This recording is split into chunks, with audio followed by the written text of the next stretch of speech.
ಇವಾಗಲೂ ಕೂಡ ಅದು ಪ್ರೈವೇಟ್ ಪ್ರಾಪರ್ಟಿನೇ. ಅದು ಪ್ರೈವೇಟ್ ಪ್ರಾಪರ್ಟಿ ಅಂತ ಕನ್ಫರ್ಮ್ ಮಾಡಿ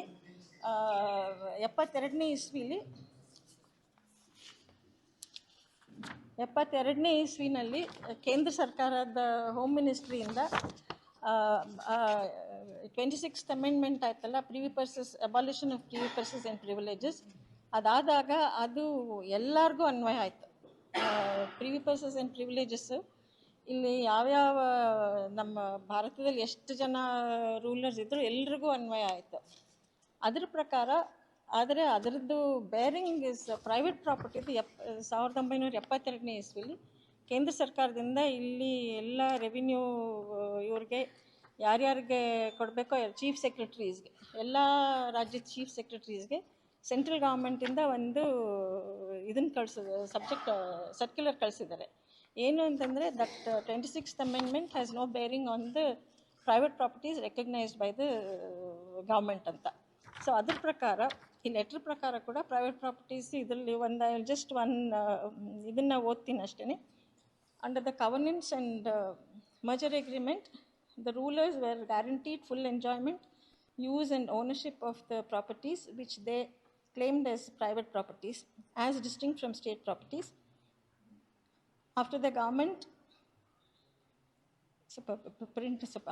government of India recognized these properties as their private properties, the government of India is of the view that the Constitution 26th Amendment Act 1971 does not affect, even is important, does not affect the properties which were recognized as private properties of the rulers in accordance with the settlement with them.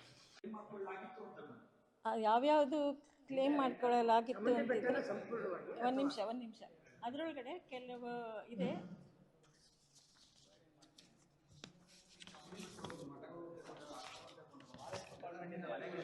ಅಲ್ಲ, forest ಡಿಪಾರ್ಟ್ಮೆಂಟ್ಗೆ ಅದು ಇಲ್ಲ, ಅದಕ್ಕೇನೋ ಆದೇಶ ಮಾಡಿರ್ತಾರೆ. ಅದು ಯಾವತ್ತೋ ಅದು ಮುಂದಕ್ಕೆ resolve ಮಾಡಬೇಕು. ಆ್ಯಸ್ ಆಫ್ ನಾವು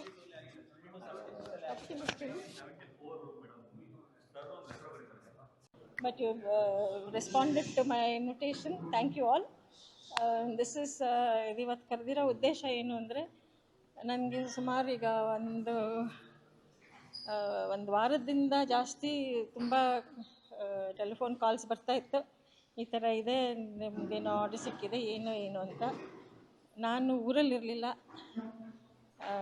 ನಮಗೆ 26ನೇ ತಾರೀಕು ಆರ್ಡರ್ ಬಂದ ದಿನ ನಾನು ತಿರುಪತಿಲಿದ್ದೆ. ಆಮೇಲೆ 1ನೇ ತಾರೀಕು ಅದೇ ಆರ್ಡರ್ನ ತಿರ್ಗಾ ಕನ್ಫರ್ಮ್ ಮಾಡಿ ಬಂತು. ಆವತ್ತು ನಾನು ಬ್ಯಾಂಗ್ಳೂರಲ್ಲಿದ್ದೆ. ಒಂದು ದಿನಕ್ಕೆ ಮೈಸೂರಿಗೆ ಬಂದು ತಿರ್ಗಾ ಹೋಗಿ ನೆನ್ನೆ ಸಾಯಂಕಾಲ ಬಂದೆ. ಸೊ ಇದಕ್ಕೆ ಮುಂಚೆ ನಾನು ಕ್ಲಾರಿಫೈ ಮಾಡೋಕ್ಕಾಗಲಿಲ್ಲ. ಸೊ ಆರ್ಡರ್ ಬಂದು ಅಷ್ಟು ದಿನ ಆದರೂ ಇವತ್ತು ತುಂಬ ಕಾಲ್ಸ್ ಬರ್ತಿತ್ತಲ್ಲ, ಒಂದು ಸತಿ ಎಲ್ರಿಗೂ ಕರೆಕ್ಟ್ ಕ್ಲಾರಿಫಿಕೇಷನ್ ಕೊಟ್ಟರೆ ಕನ್ಫ್ಯೂಷನ್ ಇರಲ್ಲ ಅಂತ ಇವತ್ತು ಆ ಉದ್ದೇಶದಲ್ಲಿ ಕರೆದಿದ್ದೀನಿ. ಅದ್ರ ಜೊತೆಗೆ ನಿಮ್ಗೆ ಬೇರೆ ಏನಾದ್ರು ಇದ್ದರೆ ವೆಲ್ಕಮ್ ಟು ಏನು ಬೇಕಾದ್ರೂ ಕೇಳ್ಬೋದು.